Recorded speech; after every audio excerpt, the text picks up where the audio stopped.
The road back to Copper Creek was the same, long, empty, and sunburned. Evan Kersey drove it slow, the truck rattling with the weight of tools, silence, and memories. When he reached the ranch gate, he stopped. The sign his father carved 30 years ago, Kersey Land and Livestock, was cracked down the middle, split like something wholly desecrated by time. He stepped out, boots pressing into the dirt that had once been his childhood. Every inch of the soil held echoes. The ring of hammers, the sound of his father's laugh, the smell of cedar in the air before rain. He'd buried a man here once, his father, and he'd buried pieces of himself after the war. This land was supposed to be his way back. 2 days after settling in, the first letter came. White envelope, blue seal, Homeowners Association of Copper Creek Estates. He didn't remember signing up for any community. Inside was a neat paragraph of bureaucratic poetry. Due to recent rezoning, the eastern acre of your property now falls under shared residential easement. He read it 3 times, each slower than the last. When he showed up at the HOA office, a polished trailer disguised as an office park, a woman greeted him. Mid-30s, crisp white shirt, a pen tucked behind her ear. "Mr. Kersey?" she asked, voice careful. "I'm Melanie Voss, chair of the association. I assure you, it's just a boundary update. Nothing changes your ownership." Evan studied her like she was a land survey. He couldn't quite read. You don't move a man's fence line without asking. Her smile didn't break, but her fingers fidgeted with the pen. "We're not taking anything, just redefining it." The word hung in the air like smoke. That night, he stood under the stars, letter in hand, staring out across the fields where the new stakes glimmered in the moonlight. Bright, foreign things stabbing into his father's earth. Something inside him tightened, the way wire pulls before it cuts. He didn't know it yet, but the first post had already been driven into the ground.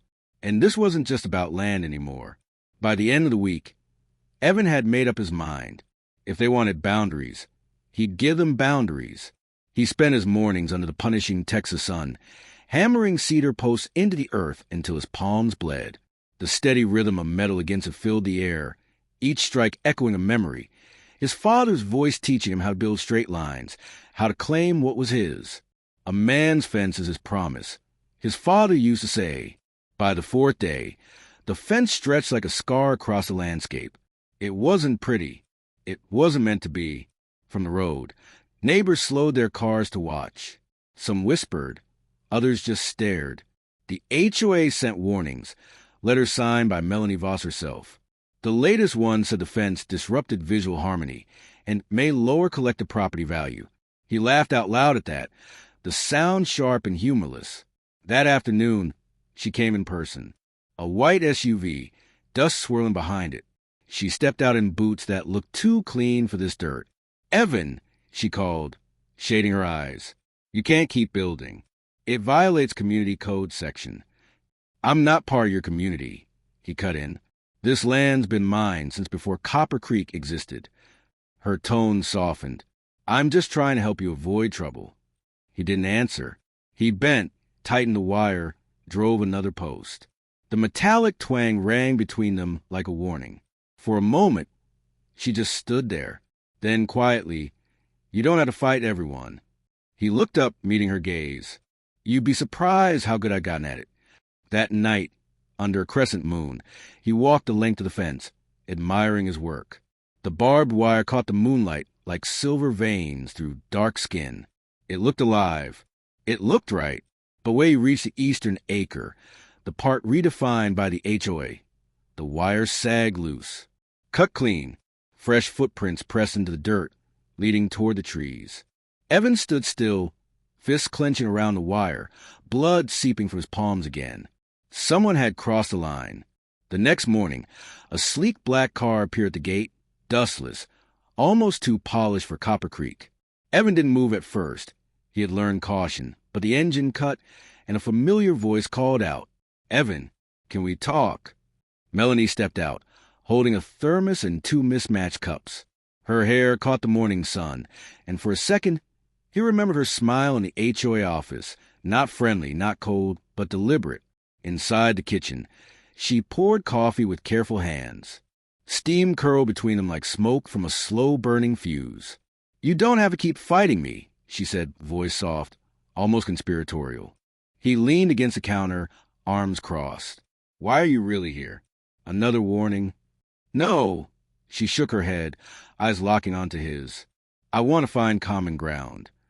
She handed him a cup. "I know a developer is pressuring the HOA to rezone your land. I can help you keep it." Evan stared. "Why? What's in it for you?" Her lips twitched in something resembling a smile. "Maybe. I like to protect what I care about." He set the cup down, tension coiling in his chest. "And you expect me to trust you?" "You don't have to," she admitted, voice barely above a whisper. "Just let me guide the process. Cooperate and nothing changes. Resist and, well..." She let the threat hang between them like the dust motes in the morning light. Evan's gut twisted, a mixture of anger and fascination. She was calm, precise, dangerous, and for some reason he couldn't explain, he wanted to see where this could lead, wanted to understand the person behind the authority, behind the rules.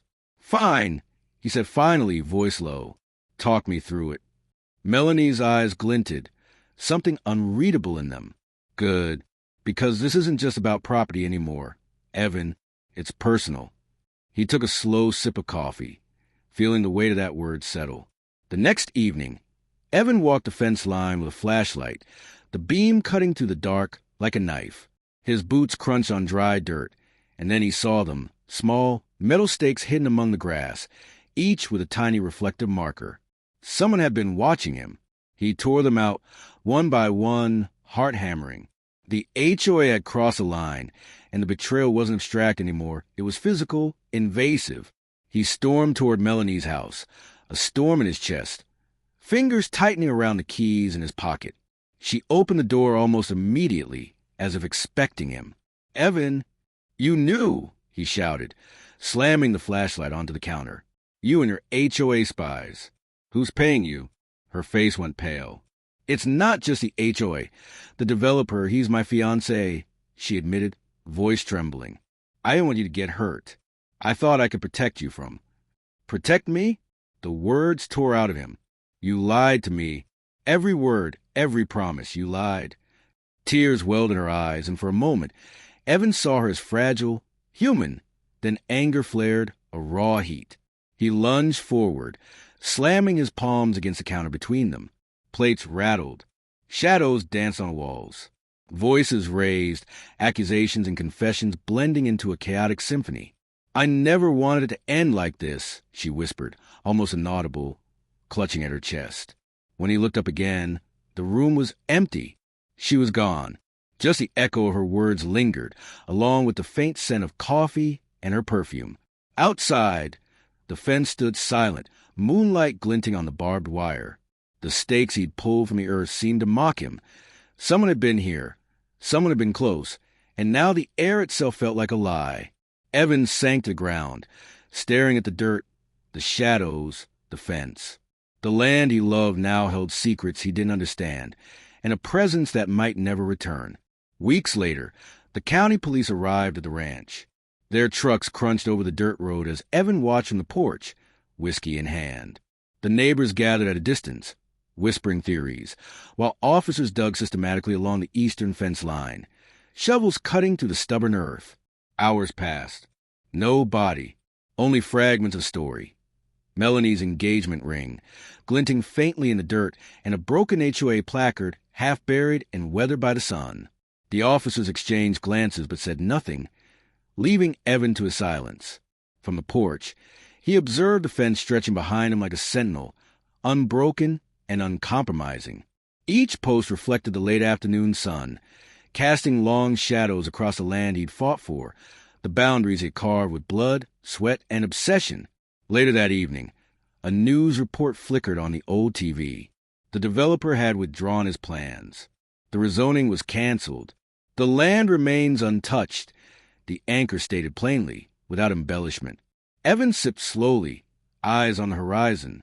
The wind stirred to the wire and cedar posts, whispering the secrets of the night they'd vanished.